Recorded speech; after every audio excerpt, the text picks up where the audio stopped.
What's up, Boo? I'm back.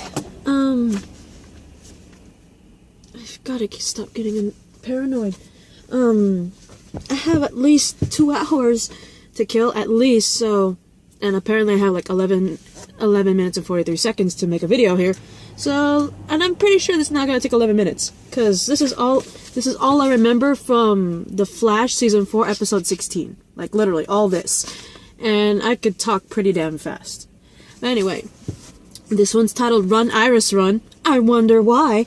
I'm pretty certain, because obviously the episode has already premiered, so everyone knows what this episode's about. But, judging by the title, if you have not watched the episode, and you just read the title of episode 16, Run, Iris, Run, I'm pretty damn sure if someone has not watched the episode, or has not even seen promotional photos, nothing, kept in the dark about 16, absolutely, and only just hears the title, they could pretty much assume what's gonna happen in this episode. Just saying. But anyway,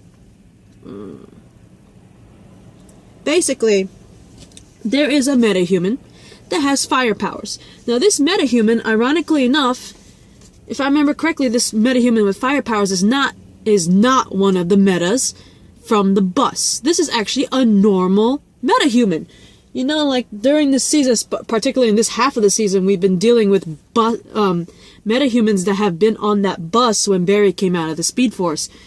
So, it's kind of like a relief to know that, you know, the metahumans that were already metahumans before the bus incident are still there. I am just saying, because, granted, I know this has to do with the bus metas and DeVoe trying to get all of them, which includes, unfortunately, our poor beloved, Stretchy Man himself, but, we all know that before the bus metas and DeVoe, there were already metas roaming around, even when Barry pretty much effed up the timeline, which we all know causes a little bit of stuff that happened. Remember when he effed up the timeline and brought it back? There was some animosity with Iris. Cisco's brother is dead, and Caitlin is actually Killer Frost. Remember that. But there were still some metas there, right? There had been some other metas besides the bus metas and DeVoe. But anyway, it's, from my understanding, this metahuman who apparently is using his fire powers to pretty much rob Central City Bank. It's pretty obvious that this one is not a bus meta. So it's kind of refreshing to see a metahuman that is not from that bus, from the Black Matter bus shit. But anyway, apparently not only is that meta with the fire powers that's not from the bus, not only is he's not the only meta there at the vicinity, because apparently somewhere in the background, you know, there's always a spectator when that shit happens. Apparently there were 2 metas in that vicinity. One meta with fire powers trying to rob a bank, Central City Bank. He's not from the bus, but there is a metahuman that actually is one of the bus metas, of course, that's actually spectating all this and accidentally touches the other metahuman with fire powers. And apparently this bus meta, his powers actually are if he touches somebody that has powers or something, he ends up transferring them to somebody else. So when this bus meta, whose name is Matthew Kim, touches the normal metahuman trying to rob the bank with his fire powers, he ends up transferring that guy's fire powers to some random individual that was also spectating the whole bank robbery, right? And so, to investigate, Matthew Kim, Joe, Iris, and Barry end up talking to Kim, you know, questioning him and all that shit, and unfortunately, Matthew Kim ends up getting in contact with both Barry and Iris, which results in his power transferring Barry's speed powers to Iris. And, of course, that's where the title comes from. Barry ends up losing his speed because it ends up getting transferred to Iris via Matthew Kim. And, because of that, the roles are switched. Barry pretty much takes place of Iris being the team leader at Star Labs, while Iris ends up dressing up as a speedster. Her outfit's like a more, I'm not sure if it's dark blue or black, but it's definitely a dark color mixed with white, and she has like a dark mask. Again, I'm not sure if it's dark blue or black. I want to say more it's like dark blue or something. I know the outfit actually is reminiscent to an outfit seen in the comics, but I don't remember if it was the in the comic books Iris and Barry's twins. I'm not sure if it's supposed to pay homage to that. I can't remember, because the Tornado Twins, I could never remember what their outfit looked like. Dawn and Dawn Allen, I don't remember what your outfit looks like. Anyway, yeah, so their roles are switched, and oh my god, cars. And if you're wondering, I am still sick.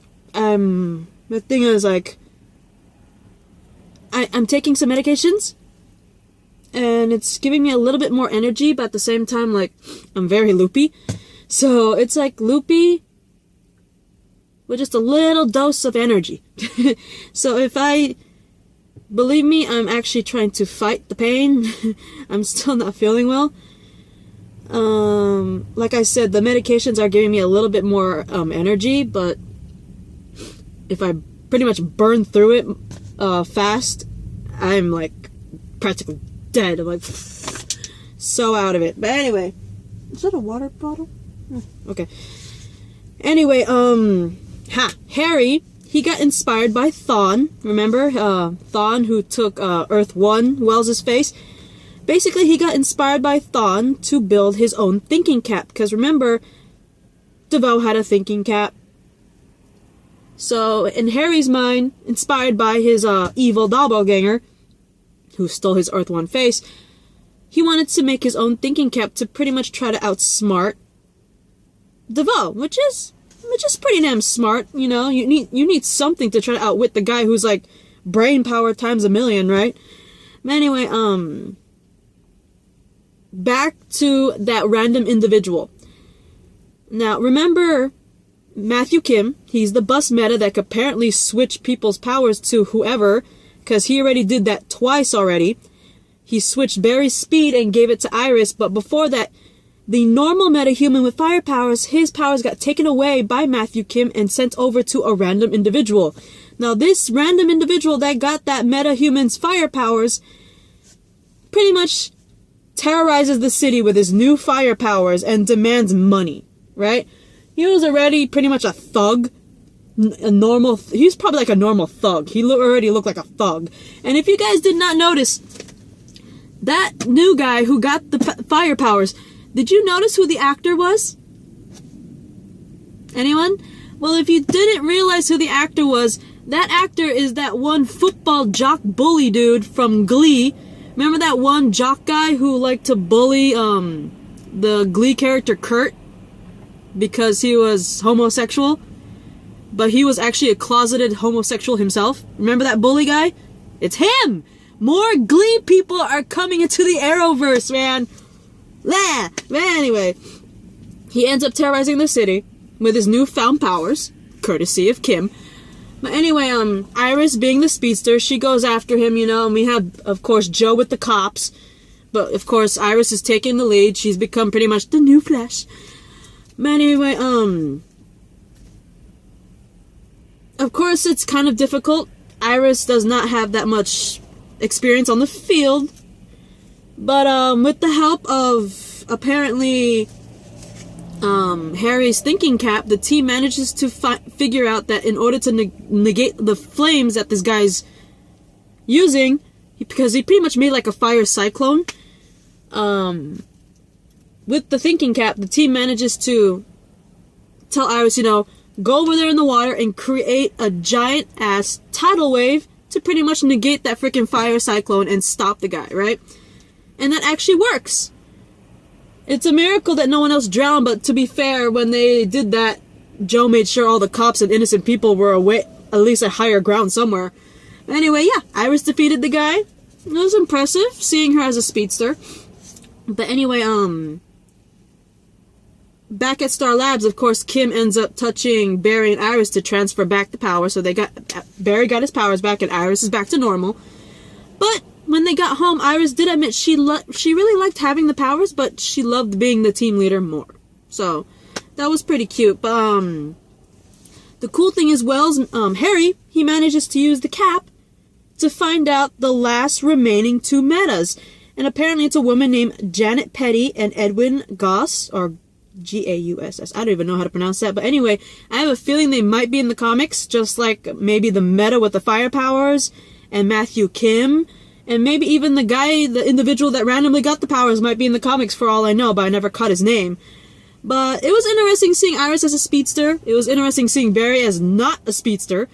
I believe in previous seasons we have seen Barry, temporarily lose his powers and be normal. But it's interesting seeing him as the team leader. But anyway, I am running out of time.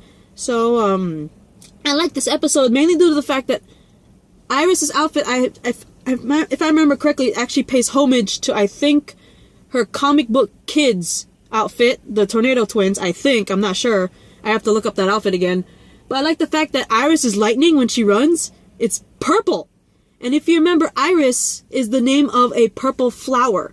So I thought that was pretty damn cute how they did that.